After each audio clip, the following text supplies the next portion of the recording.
Greetings, friends, and welcome back to the 3 Minute Horror Show. We're trying something new.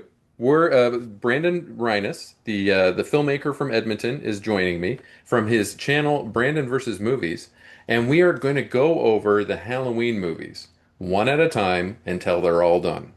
And then when they're all done, maybe we'll put them all together and put out one big video. But I'm going to release these I think I'm going to release them every Friday, where we're going to talk about one of the new, what, or sorry, not one of the new Halloween movies, but a new Halloween movie we'll talk about every week. So we're going to get started with number one, with the first Halloween, Halloween 1978, possibly the blueprint of the modern American slasher. Brandon, what do you think? Of course, I love it. I don't think you could be a slasher fan or even a horror fan and not like this movie. I don't. I've heard other people, including me. It's not my. I'll say right off the bat, it's not my favorite one of the series. And Yeah. there's a lot of people that have other ones that they think are the best. I've never heard anyone say that they just do not like this movie. It's. Hmm. I think even like Siskel and Ebert gave it positive reviews, and they hate anything to do with horror for the most part. So it is a beloved movie, and it did set the blueprint, like you said, but it set the bar pretty high. And it started off like it is. It's not a the budget may have been low, but it's not. I don't know how to say it, but there's a lot of low-brow slasher movies that followed it up. This one was not really low-brow. Like they took it seriously. They told a good story. Um, they put a lot of effort into it, and I think if they hadn't, it wouldn't have started the trend of slasher movies because it just wouldn't have made the impact that it did. Absolutely. I can think of one person who hated it, and that's my wife, because she watched Oh, it with me the other day, and she was not impressed. oh, She thought it was that's stupid. But good. what are you going to do? She doesn't like horror movies, so I, Yeah, I did there convince her you to go. watch this one. Yeah, so she didn't like that one, but yeah, I agree. It's not my favorite in the series, but it's the highest. It's the one that I've given the highest rating in the series. And I gave it, I'm going to spoil my opinion of this movie up front, and I gave it a 10 out of 10. I give this movie a 10 out of 10 because it sets the stage for almost every slasher film that came after it. It established the tropes, it established the technology that they used it did the POV of the killer thing. I mean, John Carpenter, let's just say, was borrowing pretty heavily from the Giallo films when you ultimately get down to it. Even the song, even the quintessential horror theme song, the Halloween dee, dee, dee, dee, dee, dee, dee, dee, you know what I'm talking about, and Yeah, the stingers that he'd play every time you see Michael Myers. That really, really sounds like a Goblin track to me. yeah, and it was it the Black Christmas, the Hmm. uh was that 70s that came out? Yeah, That one, that one, people say that one kind of started it, and they kind of have a point, but I think that was kind of like a test run. They didn't yeah, quite know what they were doing. It had some of the elements. It was kind of a half a slasher. Halloween kind of took some of that stuff, and it took the Giallo films and turned it into something that became the modern slasher movie. And the POV shots and even just the masked killer. hmm, uh, I'm sure there've been masked killers in the past, but this one really kind of perfected it. And yeah, from there, we have Jason, and I mean, there's a million other killers. Even some of the ones I've made that just have masked killers, and yeah. they may not have existed if it wasn't for Halloween. So it it's a very well done movie. I don't want to criticize it too much, but it could also be because I've seen it like 100 times. I find like there's just some pacing issues, but funny enough, I don't find it so much at the beginning. I find it's like in the second half when the killing starts. Yeah. It's like I don't know. I get it that they had limited resources and stuff, and at the time things weren't as fast paced. But compared to some of the later installments, it was a bit slower. I kind of wanted it's like come on, just get on with it. I know Yeah. they were trying to build suspense, right? They would show Yeah. people, doing something in the house, and it would go on for like 4 minutes because they were trying to build suspense that Michael Myers is lurking about. But at the same time, it makes some of the shots kind of boring. Like a very minor criticism and an otherwise excellent movie, but that is something I noticed that when I rewatch it, I'm kind of like, all right, I've seen this before. Get on with it. I loved how much we saw of him before he actually started killing people. I loved how you could be having just a regular scene with two people standing in the street talking, and he'll drive by. And they may play the John Carpenter sting and they may not. You may just notice that it's that car going by and that white mask guy is driving it. He drives a car a lot in this movie. Yeah, I know people made a big deal. It's like, he's been locked up since he was 6. Like, how does he know Yeah, how to drive a car? But I figure, like, even growing up, like, you would see your parents drive, like, you would know the basics. And he's not like on a freeway where you would need skill. Like, he's in a yeah, town, like, forward, backward, steer, gas brake.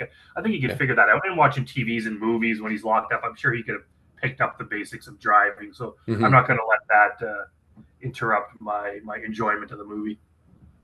I really like Jamie Lee Curtis. This is her first on-screen role, at least on the big screen. I don't know if she was on TV before this because she is a nepo baby. But I really like her. I think that she's fantastic. She's fantastic in this as well. Although on a rewatch, she didn't do as much as I thought she did. Like she was there for sure, and she was saying lines and all that sort of thing, but she didn't do a whole lot in this movie. Yeah, I was even thinking just to do these reviews and Yeah, rewatch the later ones, and we'll get into it when we talk about 4 and 5. But I was yeah, like, that it's almost like that little girl from 4 and 5 was kind of more proactive and badass than Jamie Lee Curtis was.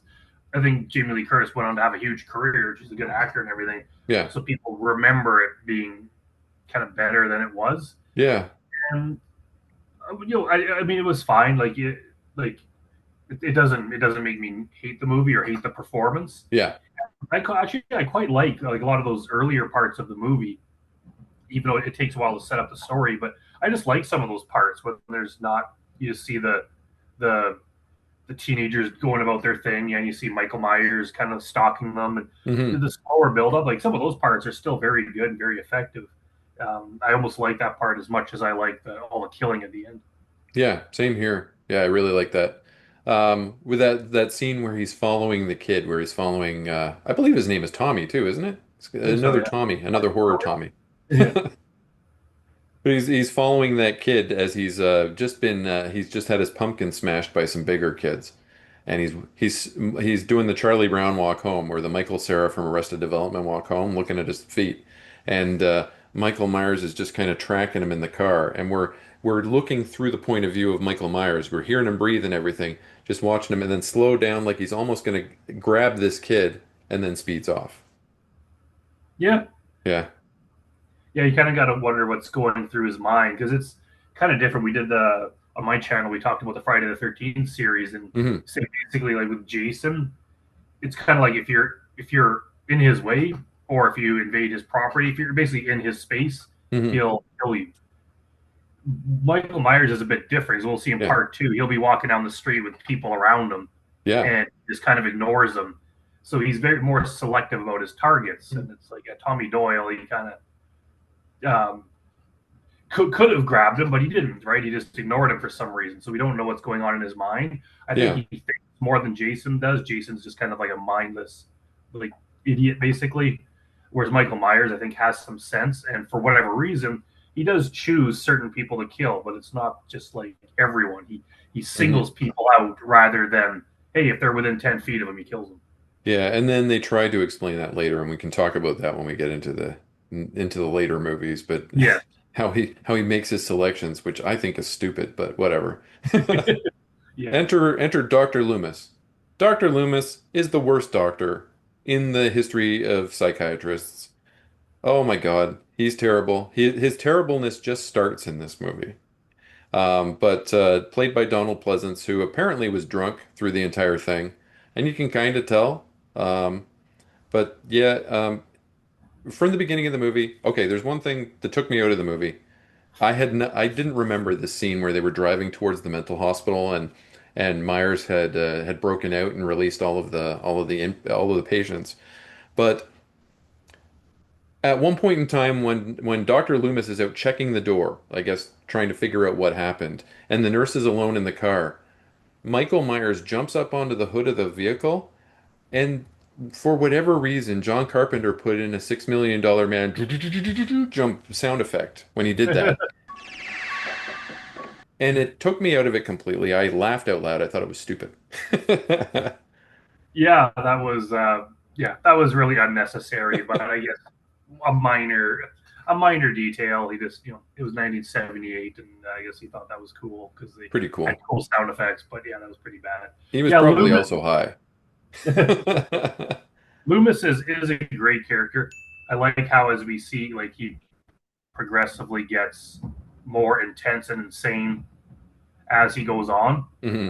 as the movies go on, and uh, I just do like how he's just single handedly determined to basically kill his own patient. Right? Yeah. He just absolutely gave up on him. He's just like, yeah, I'm not going to help this guy. He's escaped. I'm just going to shoot him because he's too dangerous.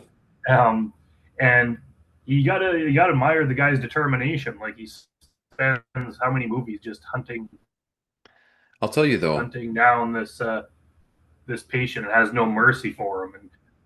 And despite all the determination, he's very bad at his job because at one point in this movie, like when the shit hits the fan, okay? So we're talking the climax of the whole movie. The killing is about to begin, okay? It's Halloween night. There's people trick-or-treating. There's some schnogging going on in one house. Okay, so some teenager PJ Souls and her boyfriend are about to go at it. Michael Myers has just dusted off Jamie Lee Curtis, Laurie's other friend, in the garage. Okay, Jamie Lee Curtis is across the street with kids, and she's watching them. Loomis is parked out front of or he's hold his ass out in front of the Myers house. Okay? He's looking directly at the Myers house. If he had turned his head this way, he would have seen the vehicle that Michael Myers stole from him parked on the street in front of these two houses, and he could have stopped at least four killings, right? If he had just turned his damn head, he would have seen that car. And then, okay, after he sees that car there, he decides, I'm not going to check these houses that he's parked in front of. I'm going to walk 3 blocks that way. yeah, maybe he's a little bit incompetent. Yeah. I guess he's a doctor, not a detective. But Oh boy. I my frustrations with Loomis as a character. But yeah. The killing itself was really cool. They established in this movie something that they kind of forgot about it in 4 and 5, I think, but they picked it back up when they did the reboots, or I guess continuations in 2018. They kind of picked it back up, and that is after Michael Myers kills somebody, and it's not every time, but it's a lot of the time when particularly when he kills somebody pretty brutally with a knife, like with a stabbing implement, he'll look at the dead body and kind of cock his head that way, like kind of like a dog or like a kid looking at something interesting. Like yeah, look what I've done. I've hmm. And I think that that is what differentiates Michael Myers from the other iconic horror villains. The fact that he doesn't really, this isn't really anything to him, but it's very, when he likes to look at his handiwork and finds it interesting. Jason kind of just tears somebody's head off and keeps walking, right? yeah. And Michael Myers is a bit more contemplative about it, and I guess they couldn't keep doing that too much. If they did that every time, Yeah, it would get old. So I could see why they kind of stopped doing that. But yeah, it yeah. is interesting to point out that he did that. Yeah, I like that they do it at least once in the movie, particularly on a brutal one too. Like in this movie, in the first movie, it was when he pinned PJ Souls' boyfriend up to the wall with a knife. And Yeah, like that is one hell of a stab. If you're able to nail somebody to a wall who's probably, I give him probably about 160 pounds, maybe 170 pounds, and you're pinning him to a wall up off the ground with a butcher knife, that's a pretty strong stab. So yeah. Part two, he lifts someone off the ground with a scalpel. Oh yeah. That's one of the most, that's the one I remember from when I was a kid. I had only seen Halloween 2 once in my life before I rewatched it for this. And that's the one I remember from when I was a kid, that scalpel where he lifted her off the ground. But we'll talk about that. That one's crazy. Yeah, there were a lot of iconic bits at the end of this. There were a lot of iconic bits throughout the whole thing. But the this is also, I think, the first instance where we see uh, in a slasher film what became the trope of the kill gallery. So when the final girl comes up, right before the very final confrontation begins, when the final girl will find all of the bodies of their friends, Yeah. kind of one after another, all in one spot. I call that the kill gallery. Yeah, I guess that's a trope that they did in Friday the 13th a lot in the other Yeah, movies. Yeah, it has a lot of iconic moments like Michael Myers sitting up, where he just sits up yeah, and in the background, and even just him trying to grab her in the closet. Like, there's a lot of just like really, really effectively cool scenes that are well done. yeah. Then when they pull his mask off at the end, my wife was asking why his eye was all messed up, but that was because he got poked in the eye. But other than that, he was just a normal looking guy. Yeah, yeah. We Hmm. get there's a few of them. We catch a quick glimpse of his face. You don't see him that much, and I Yeah, guess it does bring up the question, especially in later ones. Like, you got shot 6 times, you got stabbed in the eye, you get shot in the eye, he gets blown up.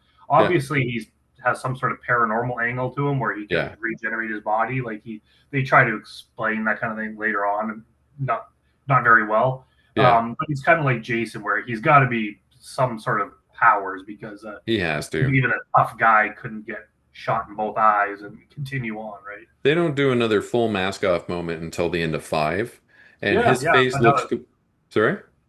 I said, yeah, now they think about it, yeah, five, I Yeah. think, is the only one. But And his face was completely normal despite the fact that he's been set on fire 17 times and, yeah, all of that stuff. so he's got to be, yeah, he's got to be magical somehow. Yeah, exactly. All right. So, what would you rate Halloween 1 from 1978? It's again, it's hard because it's like you're rating them against each other or other Yeah. horror movies or other movies. I would go like 7.5, like Okay. strong 7.5. Like, it's good. I know I've given other movies, even for some of the Friday the 13th, the same ranking, and I might Hmm. not like them as much. I just find it so hard to to just kind of nail down exactly like an exact figure on it. Yeah. Because it's like, yeah, I really like it, but it changes, and I'll watch part four and I'll be like, yeah, that one's friggin' awesome. And I'll watch some other one and be like, well, that one's terrible. So actually, part one is better than I remember. So, but yeah, I go 7.5. Like it's a really good movie. All right. Well, I'm gonna give it a 10 out of 10. And the reason why I'm gonna give it a 10 out of 10 is because it has so much. It's a good story. It's suspenseful. I like it. It's nostalgic for me too, and nostalgia does have something to do with it as well. But its cultural significance to horror in general, I think, gives it a Yeah, 10 out of 10 for me. It does have its shortcomings. PJ Soul says totally all the time. It's annoying. And you know, it, I don't like Loomis, but you do, so that's fine. But yeah, I give this one a 10 out of 10. I think it is the blueprint for the modern American slasher, and it is John Carpenter should be paid royalties for everything that came after it. But not really, absolutely. because that would mean you'd have to pay him too. All right, so folks, that is the end of Halloween 1 from 1978. Please join us next week for Halloween 2 from 1981. And remember, subscribe to Brandon's channel, Brandon versus Movies, for more content like this.